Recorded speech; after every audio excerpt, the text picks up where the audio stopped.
তোৰ দৰে এডাল পেঞ্চিল ভাঙোতে মানুহৰ কেই মিনিট লাগে কেই মিনিট বিক্ৰী গৈছ বিক্ৰী যা মেটাৰ নকৰে গেলা অসমীয়াৰ স্বাৰ্থ অসমীয়া জাতিক বিক্ৰী নকৰিবি তই অকলে বিক্ৰী গৈছ তই বিক্ৰী যা এই কথাখিনি বুজি পোৱাটো উচিত মই এজন অসমীয়া প্ৰকৃত আহোম ল'ৰা অসমীয়া হিচাপে অসমৰ হৈ কাম কৰা প্ৰতিটো অসমৰ জাতীয় দল সংগঠনক মই আগৰ পৰা সাপোৰ্ট কৰি আহিছিলো আৰু ভৱিষ্যতেও মই সাপোৰ্ট কৰি যাম কিন্তু বীৰ লাচিত ৰাণা সৈনিকৰ তেওঁক আঞ্চলিকৰ এজন সদস্যৰ এটা পোষ্টত মই এটা কমেন্ট কৰিছো যেটো কমেন্ট কোনো মই বাংলাদেশিক সাপোৰ্ট কৰি কৰা নাছিলো আগতেও মই বাংলাদেশিক সাপোৰ্ট কৰা না আৰু ভৱিষ্যতেও মই বাংলাদেশিক সাপোৰ্ট নকৰো কিন্তু তেওঁক আঞ্চলিকৰ বীৰ লাচিত ৰাণা সংগঠনৰ সৈনিকসকলে কেনেকৈ ভাবিব পাৰিলে সেই কমেন্টটো মই বাংলাদেশিক সাপোৰ্ট কৰি লিখিছিলো বুলি হেতু কথা মই নাজানো যদি মোৰ সেই কমেন্টটো কিয় লিখিছো আপোনালোকে জানিব বিচৰা হলে ফেসবুকত যদি মোক প্ৰত্যুত্তৰ দিয়া হলে মই ফেসবুকতে উত্তৰটো দি আপোনালোকক ক্লিয়াৰ কৰি দিলেহেঁতেন মই কমেন্টটো কিয় কৰিছিলো যদি আপোনালোকে কিবা বেয়া পাইছিলে সেই কমেন্টটো মই তেতিয়াই ডিলিট কৰি দিলেহেঁতেন মই ভাবো ফেসবুকৰ কমেন্টৰ প্ৰত্যুত্তৰ সদায় ফেসবুকত হ'ব লাগে কিন্তু তেওঁক আঞ্চলিকৰ বীৰ লাচিত ৰাণা সৈনিকসকলে ফেসবুকৰ কমেন্টৰ প্ৰত্যুত্তৰ ফেসবুকত মোক নিদি মোৰ ঘৰত আহি শাৰীৰিক আৰু মানসিকভাৱে মোক অত্যাচাৰ কৰি প্ৰত্যুত্তৰ দিলেহি তাৰ বাবে মই মনত বহুত দুখ পাইছো তাৰ বাবেও বীৰ লাচিত ৰাণাৰ সংগঠনক মই বহুত বহুত ধন্যবাদ দিছো তেওঁক আঞ্চলিকৰ বীৰ লাচিত ৰাণা সংগঠনৰ সৈনিক মোৰ কেবাজনো বন্ধু আছে সকলোৰে লগত মোৰ কথা বতৰাও মাজে সময়ে হৈ থাকে বীৰ লাচিত ৰাণা সংগঠনটোক ময়ো আগৰ পৰা ভাল পাওঁ যেতিয়াৰ পৰা অসম আৰু অসমীয়াৰ হৈ মাত মাতি থকা দেখিছো কিন্তু যোৱাকালি মোৰ লগত যিটো ঘটনা হ'ল সম্পূৰ্ণ বিপৰীত হ'ল এজন বীৰৰ নামত যেতিয়া এটা সংগঠন খুলিছে সেই সংগঠনৰ আদৰ্শ নীতি এনেকুৱা হ'ব বুলি মই কেতিয়াও ভবা নাছিলো মোৰ যদি কিবা ভুল হৈছিল যদি মোক কিবা শুধৰণি কৰি দিব আহিছিল আপোনালোকে ভালদৰে কোৱা হলেও মই বুজি পালোহেঁতেন কিন্তু আপোনালোকে চুৰ ডকাইতক ব্যৱহাৰ কৰা নিচিনা মোক কৰিলে যেটো মোৰ একেবাৰে ভাল নালাগিলে মনত বহুত দুখ পালো অসমীয়া হৈ যদি অসমীয়া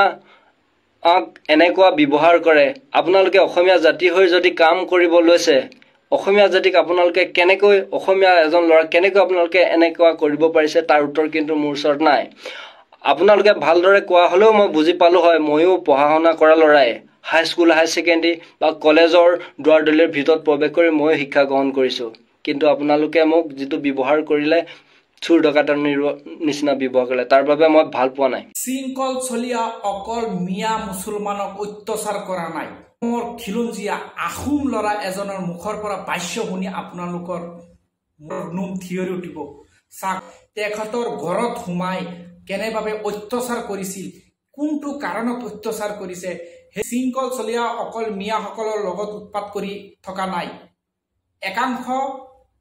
হিন্দু লোকৰ ঘৰত সময়ৰ সুযোগ লৈ তেখেতে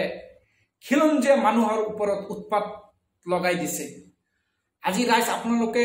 হিন্দু মুছলিমৰ কোনো কথা নাই আমি অসমত বসবাস কৰো জাতি ধৰ্ম বৰ্ণ নিৰ্বিশেষ সকলো একেলগে আমি অসমত বসবাস কৰি আছো এই দুই এজন ভণ্ড নিজকে মহান ব্যক্তি বুলি পৰিচয় দাগি ধৰিবলৈ আহিছে এইজন কোন হয় হেইটুক প্ৰত্যুত্তৰ কেনেকৈ দিব লাগে অসমীয়া সমাজ একগোট হ'ব লাগে আৰু অসমীয়া সমাজে এনেকুৱা মদাহী চান্দাবাজি আৰু বিশৃংখলা সৃষ্টি কৰা মানুহজনক এই অসমৰ পৰা বহিষ্কাৰ কৰিব লাগে নিজকে জাতীয়বাদী নিজকে অসমীয়া খিলঞ্জীয়া ভূমিপুত্ৰ হিচাপে যি মানুহজনে আজি পৰিচয় দি আছে আৰু সেই মানুহজনে